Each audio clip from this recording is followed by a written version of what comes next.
And you have to understand that with the generalizations that people build, that one of the things that you can count on is that through their life, there are many external cues. And, you know, in terms of the wealth of external data, that there are in essence grids that are formed, that there are things that are more discrete than others. In the old research psychology stuff, they used to study different things, like they used to torture animals. They used to do things like they train an animal to respond that if something was a circle and they pressed a button, it would get a banana. And the other thing would be a C, and if they pressed it, it would get shocked, right? And then what they do is they take the circle and they begin to open it up. So it became close to a C, and take the C and close it to a circle, thus confusing the animal immensely, because at a certain point in time, they become the same. And up to a certain point in time, the animal could handle it, and then it would go into a confusion state. Well, the same thing is true, that with external expressions, things with voice tones, with certain things and behaviors of other people, many of us have learned to calibrate. And the thing is that people build grids. Now, they also build, as time goes on, differences, because they build generalizations. There's internal responses, which are automated. There are chains of internal responses that get fired from some of these external cues. Now, the cues may or may not have anything to do with what's going on, but these things also interact in terms of a functional and what appears to be, as best as I can tell, a set of interface patterns, because they don't always work the same. Our internal state a lot of times serves as what they call in holography a reference beam. And see, when you make a hologram, a laser hologram, what happens is that you take and you put an object, okay, behind a film plate. And you take a beam and you split it in half, and you shine the beam on the object, and you shine the other beam onto the plate. And what happens is the light that's shining off the object goes onto the plate, plus the beam itself goes directly onto the plate. And just before it hits the plate, the light collides, and it creates what's called a dispersion pattern. Now, when you take the object away, right, and you hold up the plate, you don't see anything once the plate's developed. But if you put the reference beam right back where it was, then the object looks as real as an external object. I mean, you know, you have to stick your finger through it to know it's not there. And I mean, you know, when you make a good one in a lab. The thing about that is that the reference beam is the way of getting the object back in your mind, because when you look at a hologram, you don't see the object the way when you look at a picture. A picture like that one over there, when you look at it, you see what's there. With a hologram, what it is that the reference beam and the dispersion pattern, the Fourier pattern you look through, tells your brain what must have been there when it was made.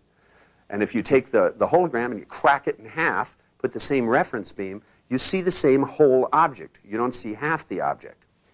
Now, in essence, for us, the interaction of sound and light and feelings and temperature interacts as a reference beam that accesses internal things. But instead of it being one reference beam, it also is juxtaposed with our internal state, because our feelings also constitute part of that. That's why sometimes things trigger off and sometimes they don't.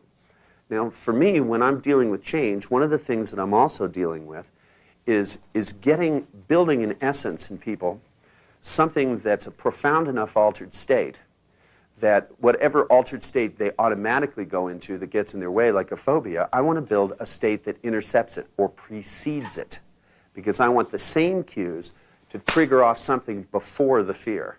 Because it's not that they forget that they were afraid of elevators. I don't think human beings are a read-write system. All of their past experiences or fear are there, but they don't get to it, because what they get to is the altered state that you induce when you do something like the phobia cure. That what happens is that the techniques or the tricks that you use, like running the memory backwards, the disassociation, all of that stuff is the state that they'd go into. Now, if you're really good, you even stick in front of that state something else, because I have a tendency, rather than to just leave it at that, to create what will happen when they go in, so that those cues actually build something else that precedes it. And it's not that it's impossible to get the person back to being afraid. And the more you layer things in front of whatever a difficulty or an automated response is, the more depth you create, the more lasting the effect will be. Because anybody who is capable of creating fear of elevators or this or that is capable of doing it again. Plus, they have a wealth of experience. I was talking last night about this thing with subliminal tapes. Any of you who are up at night now have seen that the cure-all of the universe is subliminal tapes. And I was listening to this, the guru of this stuff. And the theory is that it's the number of positive suggestions that induces change. I tested this and found out that it doesn't work. We made a tape that had for a friend of mine has a stress class that meets once a month. It's a good name for it anyway, if you think. It's not even a relaxation class, it's a stress class. But we made a subliminal tape for the class in which we laced, everything will freak you out. Well, I figured it was a stress class. It's the thing to do. Underneath the sound of the ocean, that the thousands and thousands of suggestions that everything will make you nervous, you'll be uptight, your blood pressure will rise at every moment. And gave people the tape and told them it was a relaxation tape and to listen to it, as much as they could all day long, play it in the car, everywhere they were. They all came back, and not some of them, they all came back and said it was the best, most relaxing month of their life. Which means that perhaps we had a group of people that had a polarity response at the unconscious level. But I don't think so. Because, see, it's not the number of suggestions, it's the way in which suggestions are made. Because it's not the amount of times you've been afraid, it's what you access and in what order you access your own experience. See, that the trick is given the variety of ways that people have to access the way in which they're going to respond at a moment, you need to be able to lace and to layer down the kinds of responses that they're going to have. It's not enough to wipe something out. You have to put things in its place. And the more depth you put, see, for me, that by building a chain of responses that will happen kinesthetically, to build in automated responses, to build in layers of generalization, and to build in propelled systems. For me, propulsion systems are one of the interesting things about human beings. That the kind of effort that guy put into the activity of dealing with what he was afraid of, and that the way that the thought that went into it, and that if by taking that amount of energy, that powerful of a propulsion system, and getting it to aim towards making his life better, towards as I put it to him, making up for lost time, so that 30 years from now when he looked at his life, he will have filled it up with good stuff, See, there was a theory for a long time that if you experienced, fear fully, that it would go away. It's the old confront your fear thing, that if you just confront it and feel it deeply, that somehow or other it will go away. Well, people like him are a good example of the fact that if you stuck him in fearful situations, it wouldn't help, because it wasn't the fearful situation that was creating it. It wasn't a group of people that made him afraid. It was what he was doing, that his ability to become immobilized when he tried to walk up at the bar was based on what he did when he walked in, looked and saw a group of people, realized he had to go and talk with other people there.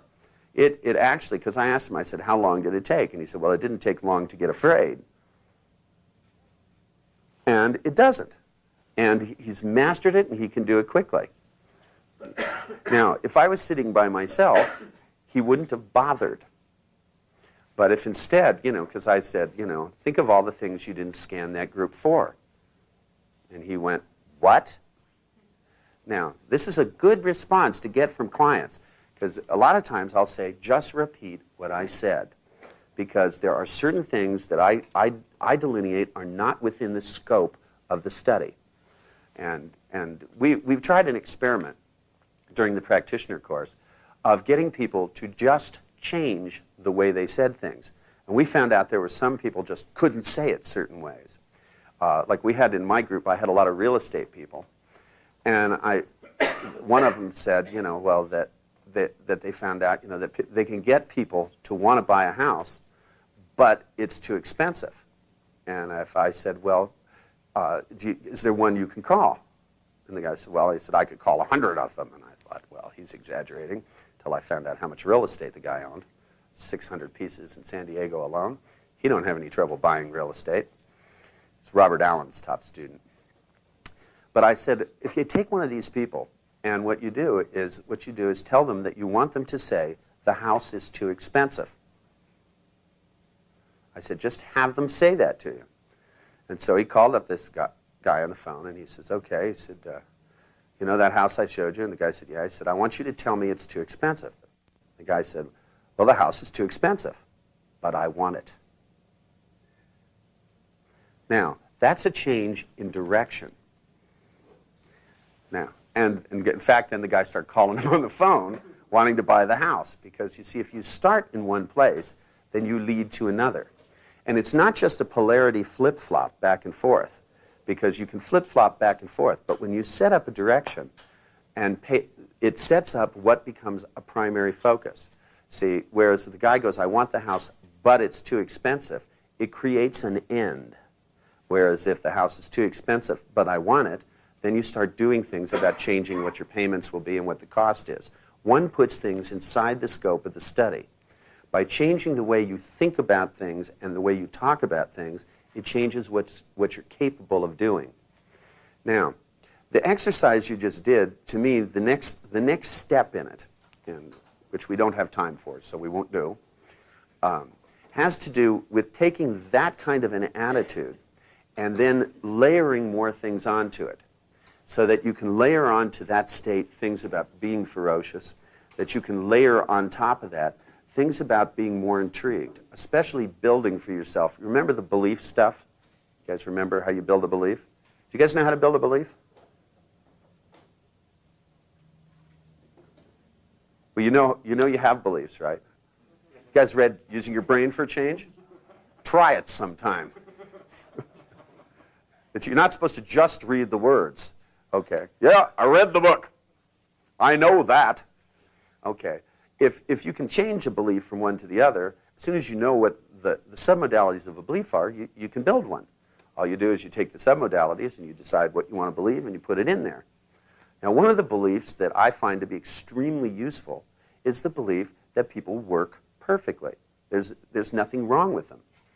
That, you know, the way, see, you have to start with the thing about disassociating from, any of you have what I refer to as empathy disease. Empathy disease is because, like, when I was in college, I took this psychology class, and they told me you had to be warm and empathetic and genuine in order to be helpful to people. And the one I had trouble was the empathy one, because if you put yourself in their shoes, you were stuck like them. And I mean, to me, that made sense. To my teacher couldn't see that from my point of view, so he was stuck. So he couldn't help me to understand something I razzed him about to no end.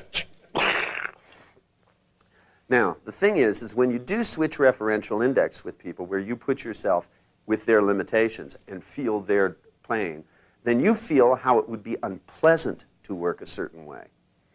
And then the fact that it feels unpleasant, or that it limits you, or it's frustrating, or it's frightening, is true, but it nonetheless it's not something that identifying with is going to make it so that you can help them out of it.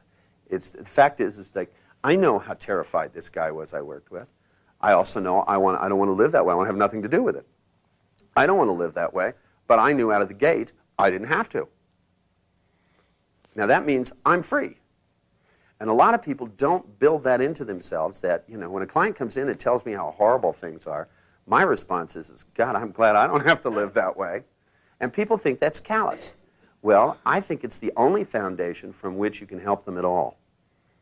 That, you know, if you go, God, boy, you know, he must be lonely, he must be this, he must be that, oh, how terrible it is. You're not talking about him, you're talking about you. And when you're talking about you in that context, since you don't even have the problem, it's utterly ludicrous. I mean, it really is. And until you can really look at it as ludicrous, you'll keep doing those things. I mean, the response is when this guy comes in, I go, God, what a pain in the ass to live that way. Sitting on the floor in your car? You know, I mean, I even look at him and I go, don't you feel foolish? And the guy goes, well, why do you think I get on the floor? You know, I go, well, that clears it right up. You know, and, you know, because when you can look at him, you can go, you know, does it strike you as stupid to live this way? And the guy will say to you, well, yeah, but, you know, with this fear, there's no other way to live. And then I can say to him, say to me, with this fear, there's no other way to live. Ooh. You feel that ooh? Now, that's when you get them started. Because to begin with, you've got to break it up. I don't even have to tell them what the next line is, because they'll fill it in. They're going to fill it in, and that's what they're there for. They're not there for to have anybody reinforce their difficulty, because you couldn't do it as well as them if you tried. I mean, this guy's got this down cold. Now, in order to break them out of it, you've got to be able to create that ooh phenomenon. And you've got to be looking to do it, too. You know, it's one of those things that hurts so good. It does, because it makes it so they know that they're getting up to the edge of the limits of their model. And there's two ways to bring people to the limits. One gets them to start fighting back, and the other gets them to look at that open doorway and realize they can step through it. And then that's when you got to hold them back. You got to go, yes, but not yet. Right? Because when you want them to go through, you want them to go through like they were shot out of a cannon. Right? Because they don't even know what's on the other side yet. They don't even know. When I start to bring up things, I go, like, when you walked up to this group of people, I said, you know, you were looking for how you were going to speak to me without, you know, what were you going to do? Have to send a note over? You know, and the guy kind of smiled, you know. It's like, it had crossed his mind, right? You know, get a bellman to, you know, go talk to a group of different bellmen, you know, and send a note over. Because that doesn't count, because I don't notice it, right? But the thing is I said, you know, you weren't looking for the group, you know, figuring who could you go out with, you know, who could you go party with, you know, who could you know. And as I said these things, he went, well, of course not. And I went, well, which is stupider, not looking for that or hiding on the floor of the car? Now, that's an interesting comparison if you think about it. Because what I'm asking the guy to do is to compare two negative outcomes with each other. Either way, I win. Because again, what I'm doing is beginning to build a propulsion system by getting this guy to do what he did well, which was comparison. He was not an in-time kind of guy, if you think about it. I mean, could you maintain his difficulty if you were in time? It takes too much memory to do that. Too much planning. In-time people can't plan that well. You know, they would find themselves in the terrifying situation and go, oops, you know. Shit, I'm talking to a group of people, I forgot, you know. Ah! You know, in-time people are screamers, right? Guys like him never get to the point of screaming, you know. Hell, he'd be crocked before he got up in front of the group, you know. He'd walk up in front of them and go, my name's so-and-so, and I'm an alcoholic. You know, that'd be his first major group to talk to. The thing is that by beginning to build a web and beginning to listen to difficulties and beginning, if somebody's dealing with comparisons, to start out by building multiple negatives and multiple positives, you begin to build the foundation of what I call a complex. Because the thing is I'm going to build multiple negatives so that I can blow up the negative state by literally turning it on itself at some point. But I build it up slowly, and at the same time I build that foundation, I'm going to build a foundation of positive stuff on the other side, which is the stuff he's missing out on. And that's going to have to do with, since he's a between-time kind of guy, having him jump, instead of to the past, into the future. Because I want him to be more terrified of living the way he is than he is of whatever the difficulty is. And even though it's not the most positive attitude approach to things, he's not ready for a positive attitude. He's got to have a terror to avoid, and the only way to avoid it is to have a positive attitude. Now, with this guy, by the time I'd spent a 3-hour session with him, he was so terrified, he went down into the bar and sat there and talked to a group of 16 people with me and was gregarious. And at one point he left, and then he came back, and I said, what'd you do when you were gone? He said, I had to go have a talk with myself. And I said, why? And he said, well, my fear started to come back, and it scared the hell out of me. Now, there's an interesting double bind in this, in that feeling the fear then becomes ambiguous as to whether it's a fear of the situation or whether it's a fear of if he doesn't conquer the situation, he'll miss enjoying himself. Because what I've done is to open up and close the circle. The thing I told you about, we have a 0, we have a C. The Q for him was fear. And the fear was a particular cue. Now, by doing the little game that I played with him, opening this one up and closing this one down, what happens is I confuse that in him and assign a new cue so that what the fear actually becomes is something that's ambiguous. What I'm building in when I work with somebody is an ambiguity that switches the cue so that the fear itself now became a fear of not being social. Whereas before, it was a fear of being social.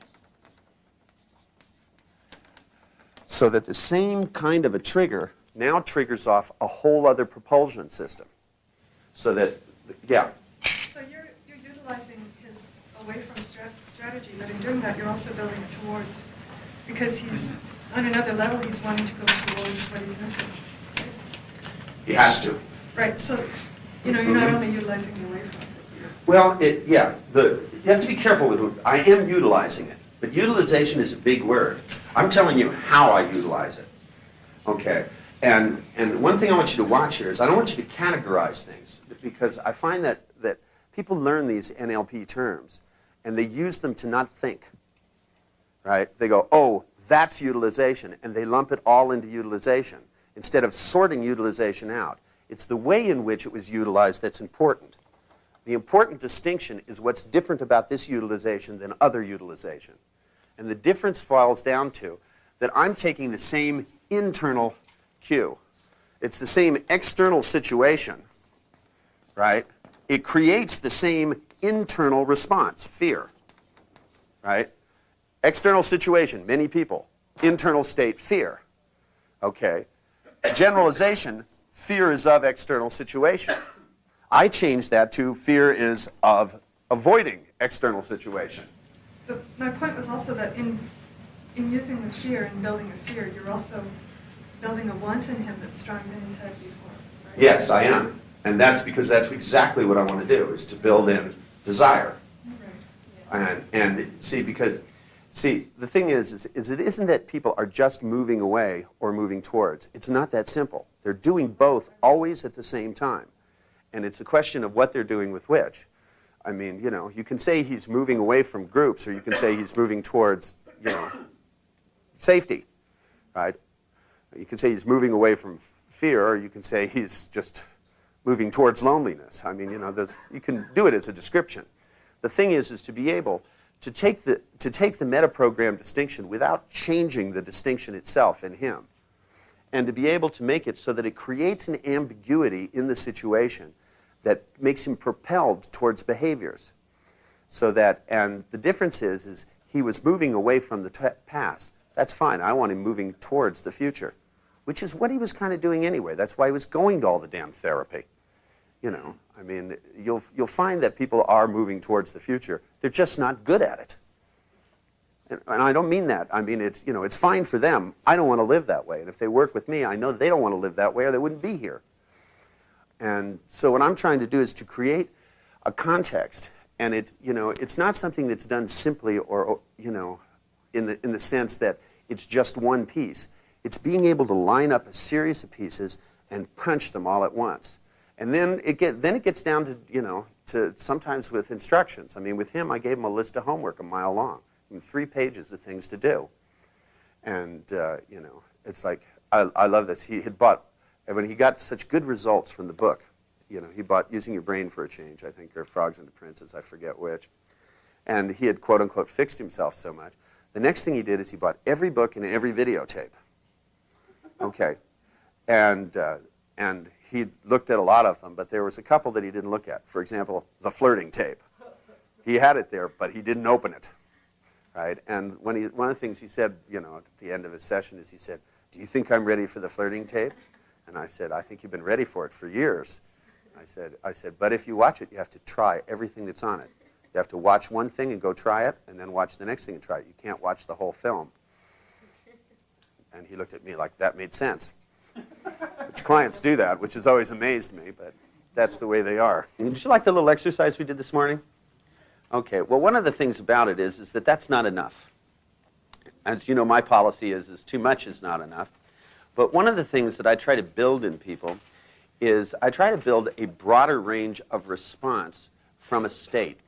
And I've discovered that some people, like, they can either be aggressive and ferocious, but they can't be exhilarated and happy while they're doing it. And that one of the things I like to be able to do is to teach people how to layer states together. That if you go through and you take a, for lack of a better term, a four-tuple, or a set of submodalities. So you take one like, you take the exhilarated state, and you call that state number one, okay? And then state number two, you take something which is, for example, if you've ever found a time and a place where you were absolutely fascinated, where your attention was totally fixed, where you were learning something and you knew you were learning it, you were getting it, and your interest and your attention was just totally locked on. You know what I'm talking about? Times and places where you were so enthralled by something that you didn't want to miss even the smallest amount of it. And you did so with interest, not with opinion. Too many people I know are, when they're learning, they're thinking, and those a lot of times do not go hand in hand. That when people try to learn something by figuring out if it's like something else, I don't know if any of you teach, but I get this where I used to, I don't get it so much anymore. People used to ask me, you know, how does this fit with? And whatever they said afterwards, you know, what is that stuff with the parent-child and the adult? TA. People were always trying to figure out how those fit together. I looked at the NANELP catalog that came out this time, and all they're trying to do is fit stuff within LP. You know, how does this fit with it? How do you translate this to Myers-Briggs? And how do you translate this to that? My answer is it doesn't translate without losing a lot. Just the same as when you translate any language to another language, all you do is you lose things in the process. And so if you take something which is a highly positive fixed attention, and then maybe take a state where have you ever had a day where you could do no wrong, where you were just totally on, when you were working and you always were picking the right intervention, you know, where your intuitions were working well? You just had a certain zing to it. You know what I'm talking about? Think back, remember one. You'll need it. It may not have been this morning, but you'll think back, you'll find one. You know, so you pick something that constitutes an exceptionally good day, and where it overlaps from experience to experience, you know. I don't know if any of you are gamblers in here, but I found that one of the best ways to win at gambling is to gamble at the right time. Well, I've really discovered that you can go, and no matter how well you play, if you're not in the right state, you won't win. And that the trick is to figure out when you're in the right state. When you're in the right state, you can almost play anything. Put money in slot machines, and money comes pouring out. And when you play other times, the best you can do is break even or lose. So if you find something that's got that certain zing to it, where you just it has a feeling that everything is going to work, and you're just up for it. Now, if you add to that something which is, there probably have been some times where you were able to be fairly ferocious, where that, you know, one of the things I've discovered is that people try to be too nice when they do NLP, and that it doesn't work that way. It's not that you have to be mean or cruel. It's that you have to literally be in control. It's not a passive art form at all. That, you know, you don't, I mean, you can listen to clients until you're blue in the face, or you can listen to your clients until you're done listening. And at that point, you rise up like a four-toed dragon and just simply rearrange things. And sometimes when people have watched me work with clients, like, they're pulling their hair out. They couldn't understand how I let the client go on long enough.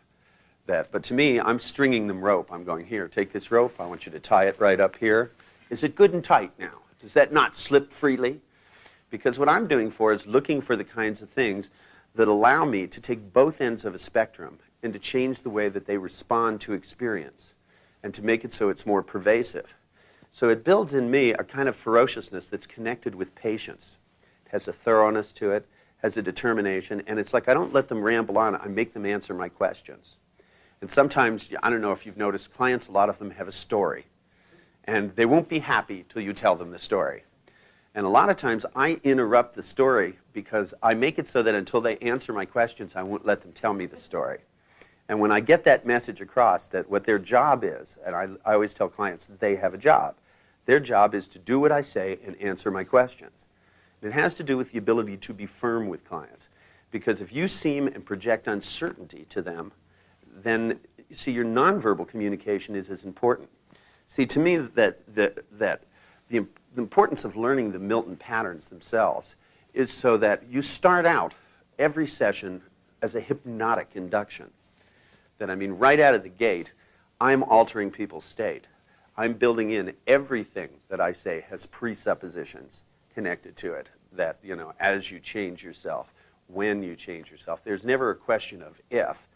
And that not only comes across verbally, but it comes across analogically. I make it clear on no uncertain terms are they allowed to stay the same. You bring me a problem, it gets changed.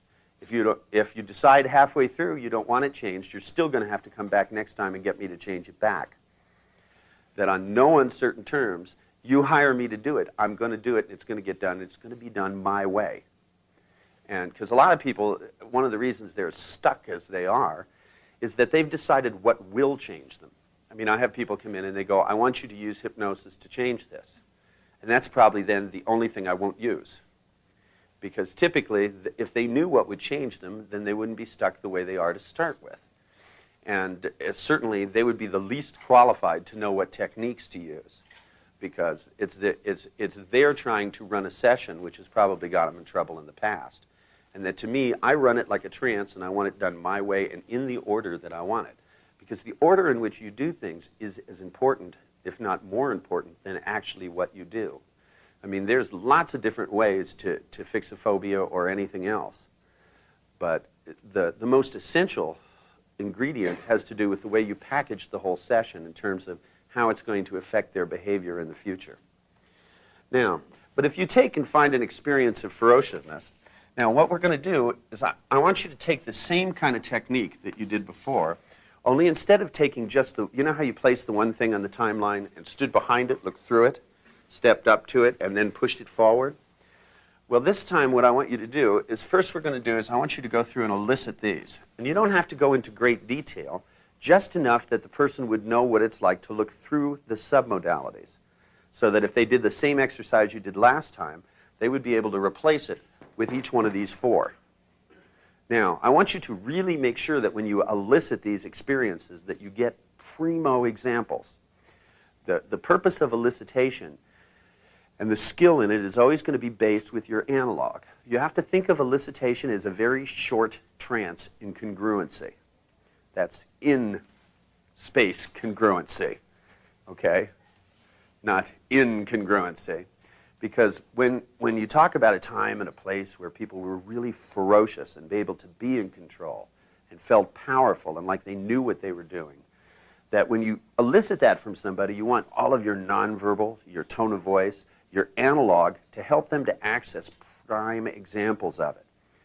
Now, when you find examples of each of these four, what I want you to do is then turn around just like you did before and put it out on their timeline, looking towards the future. So the future is out here. Here's the past. We're going to start from present time, and what I want you to do is first, like, take the example, which is what you did this morning, which is number 1. Only I want you to put next to it number 2, then after that number 3, and number 4, and have them literally move through time through the 4. Okay. Have them spaced out at first. Okay. Then what I want you to do is have them cycle back, right, to this time, which means this is associated, then you're going to disassociate them out, bring them back through. I want you to cycle through so they can move through them rapidly. So you'll notice by watching them whether they're literally changing the facial expressions that go with each one. Now, if you want to accelerate the process, anchor each one. It will help them to go through. But make sure they move forward in time as they do it. Now, you might have this spaced on their timeline by days. I mean, this might be day 1, this might be day 2, this might be day 3. As soon as they can move through it quickly, I want you to have them go out on their timeline, keep cycling through the same 4, but pull them closer together.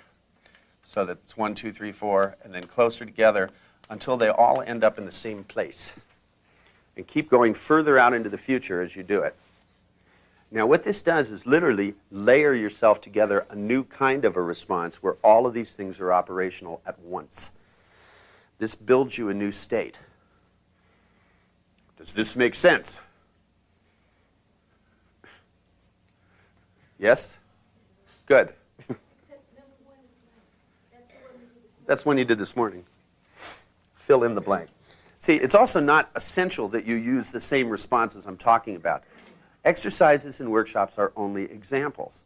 These are examples of how to build a better state to do NLP in. And remember, as they go out into the future, you want to either contextualize these things or not, depending upon how much you want it to ramble through people's lives.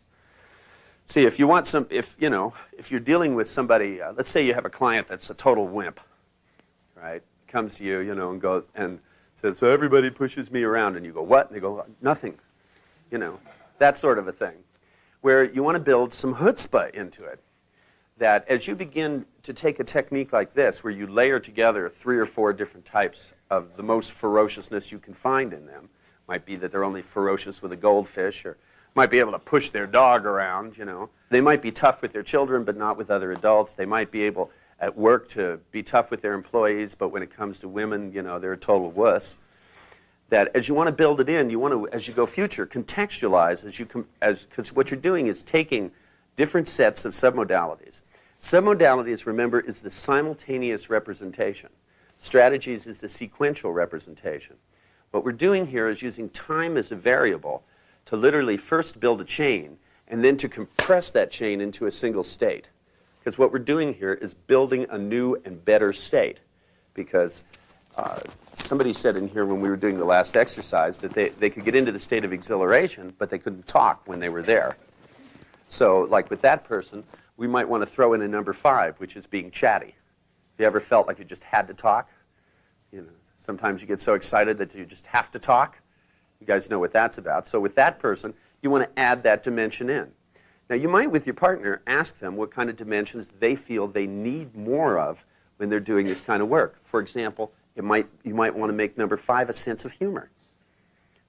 Because doing NLP, you really have to keep your humor around you so that you don't forget and think all of this is real. It's as artificial as the rest of life. There are so many things that we believed so strongly when we were young that we don't believe anymore. I'll never forget something that happened to me. I have a friend that really grew up middle-class white bread. And he was sitting at my house, and it was Easter, and he told me this story, which I thought was the most unbelievable thing I'd ever heard. He said, isn't it amazing that when I was young, I believed that there was a 6-foot rabbit that went around and hid eggs. And I looked at him, and I'd never heard of this before. Just if people mentioned it, I missed it somewhere along the line. And there were 3 other people there all laughing and nodding. And I looked at him and I said, I beg your pardon? A 6-foot rabbit? And they said, oh yeah, He had clothes on though, as if that made a difference, right? And they all sat there telling me that of course everybody knew about this when they were young, that there was this 6-foot rabbit and how amazing it was that they believed it. And I thought, how amazing it is that you're still talking about it, right? And to them that, this was artificial, but yet out of the same people, 2 of them thought that this was ludicrous, but yet they were Seventh-day Adventists. Now, I've had some weird things with clients. I've had some clients, and I don't know, religion and mental health seem to go hand in hand in some way, and I mean the absence of mental health. That, I had a client who literally believed that their daughter was nuts because she talked to an angel in the closet. And yet, she was speaking to Jesus every evening, at 9 o'clock when she went to bed. And to her, that wasn't abnormal. That to her, she'd told me when she was born again, Jesus had come to her in the middle of the night, put his arms around her, and, and I love this, taken her inside of him, or something like that. Whatever it is, it sounded like scary shit to me. I didn't want to know about that part of it. But to think that that's sane and what her daughter was doing was something that required a psychiatrist's help, to me, it's where people have lost a little of their sense of humor. And to me, in order to put things into a perspective, it's not that Jesus didn't come to her. It's that, if you're going to believe that, then it should be as possible to believe that, your daughter can speak to angels in the closet. I mean, to me, those don't seem like profoundly different, right? Now, to try to explain that to her, it would sound irrational. But part of what made the problem as bad as it was, because to begin with, children the same age have imaginary playmates. I mean, this was only a 7-year-old girl, right? I mean, how many of you had imaginary playmates when you were a kid, right? I love it if people do this stuff, I'm sure more of you did. And so how many of you had imaginary pets? You had them all. How many of you still have them? That's what I want to know. Hey, Now I might do this. it's like, it's the same thing, for most of you have seen the tape of Andy the schizophrenic, it's just the thought, if you can get people to come off the TV, why are you watching Little House on the Prairie? I mean, the term Playboy Channel ring a bell, it's those long road trips, you wouldn't be alone so much. I mean, how many shrinks would think that that was a nutty thing to do, as opposed to, sitting around by themselves all the time twiddling their thumbs? Or they could have a whole group of people there. There would be no more loneliness if people learned that strategy. You just have to have a little better taste about what programs you watch. You don't want to be watching no horror films, right? Friday the 13th. Oops! Get back in there, Jason. You don't want to be doing that crap. That for our purposes, we want to build the best state to make what we do as fun as possible. There are so many people that I find that, especially people who have done therapy for a long time, that they don't like doing it. They take the fun out of it. And, and then, of course, the best thing to do is blame it on your clients, I have boring clients. And, some of them are boring, but it doesn't have to sound boring to you while it's going on, as long as you're going to see them. If you go into an exhilarated enough state where you have enough interest, where you begin to find out how this stuff works and how people can maintain it, and as long as you keep the attitude, I'm certainly glad this isn't me, but also, by the same token, every once in a while something comes along which you really want for yourself. And it is a fringe benefit of this profession, being able to learn strategies, to being able to learn what's wacky and depressing in one person can be fun for you. I don't know how many of you in here have learned, if people can see an imaginary playmate, think of the uses you could have for that. Just in terms of being able to try out techniques. You'll never be lonely again. But if one human being is capable of doing it, then the rest of us are. That, if you're somebody that never had an imaginary playmate or, has never had a hallucination that looked real to you, learning how to do this is only going to expand your ability to do things, your ability to use your mind. For example, I had a friend that took his broker's examination to become a real estate person, and he claimed he couldn't remember things. But yet this guy had an imaginary playmates, but not one, but several. And he could dress them, play a game, and stop the game, go off and do something, and come back and start it right where they left off. And this is a guy telling me he had no memory. So I had him put all the answers to the broker's examination on their shirts, right? Freeze it and go in and take the test, right? And he got most of them right. He got a few wrong because he couldn't get the people to turn around. That's what I call a not user-friendly unconscious mind. It's a number 34. They look up and the person goes, nah, nah, nah, nah, nah. It's a problem with having kids as imaginary playmates too, I suppose. Now, for our purposes here, if there's something you want to add to this, these are just suggestions. They're not cast in stone. You want to pick the things that you figure will make your work more dynamic. The more dynamic, the more charismatic, the more of an altered state each session is. Because remember, the event for the clients that you have, whether it's a business client, even I teach in my sales training course. I have a new sales training course I'm teaching this year, which has been a lot of fun. I went out and elicited the strategy from two compulsive buyers, people that buy things that they don't need. This one guy just got like 10,000 shirts. He just goes out 5 times a day and buys shirts, not even in his own size. Stuff. He has garages full because he just has this feeling he has to buy things. So I figured there's a sales course. And so I elicited a strategy, and what you do is you install it in people and then sell them something. It's a lot easier that way. But see, even in that course, what I try to teach people is that every sales event must be high drama. That part of what makes you a good salesman or good at NLP is that you look at each event as a maximum exhilarated state. There is no such thing as nonchalant work in NLP. I mean, it's not something where you churn things out. The more profound the altered state, more exhilarating the event, and the more you connect it with people's future that way, the more generative the change is going to be and the more lasting. It should be an event that stands out the way an impact experience does.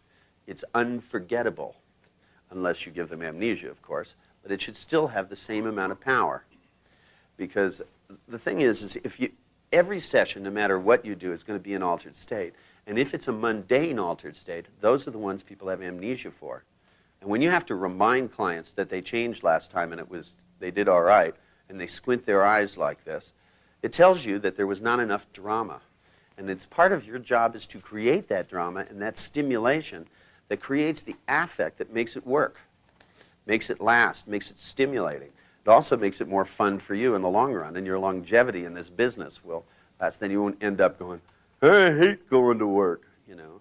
Instead, you should walk in and look at your clients in the waiting room and see pieces of raw meat out there. Hear the sound of a knife sharpening. Shk, shk. A lot of good auditory internal cues you can throw in while you do this.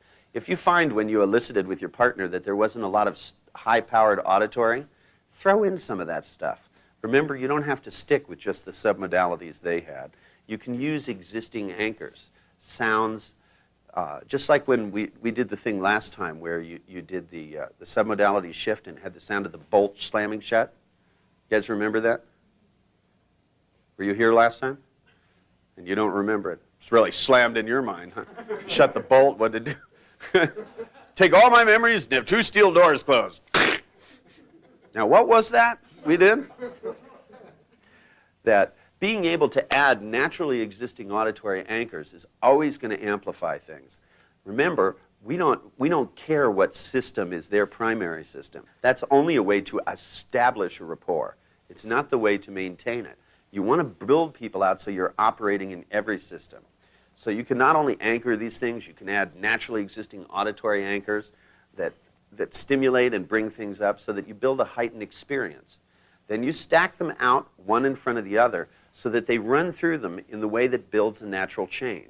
In essence, it's chaining, but instead of firing one anchor, firing the other, and firing the other, you're doing it through a set of high-powered submodalities. Then what you do is you cycle through it till they can go through it fairly quickly, and then you go out further and further in the future and bring them closer and closer until they become simultaneous. And what you will end up with is a new set of submodalities for a powerful state.